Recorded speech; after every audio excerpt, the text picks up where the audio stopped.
సాతాను అనేకులను పడగొట్టే ప్రయత్నం చేస్తాడని బైబిల్ సెలవిస్తుంది. ఎవని మింగుదునా అని గర్జించు సింహం వలె వాడు తిరుగుతున్నాడని బైబిల్ సెలవిస్తుంది. ఈ సమయంలో ఇలాంటి భయంకరమైన పరిస్థితుల్లో ఎవరైనా ఏదో ఒక రూపంలో పడిపోతూనే ఉంటారు.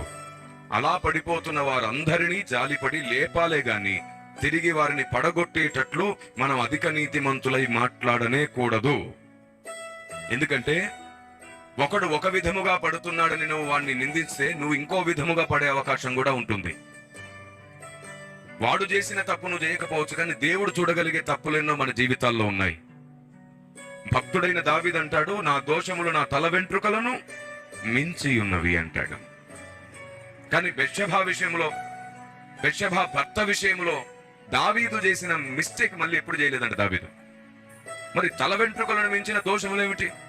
అవును, మన ఆత్మీయ జీవితంలో ఎన్నో దోషాలు జరిగిపోతూ ఉంటాయి. ఆత్మదేవునికి నచ్చనివెన్నో మనం మాట్లాడతాం, లేఖనం చెప్పనివెన్నో నమ్మేస్తూ ఉంటాం, ప్రార్థనలో దైవ చిత్తానికి విరుద్ధంగా మాట్లాడేస్తూ ఉంటాం, ఆయన బాధపడేటట్లు కొన్నిసార్లు సనుగుతూ ఉంటాం.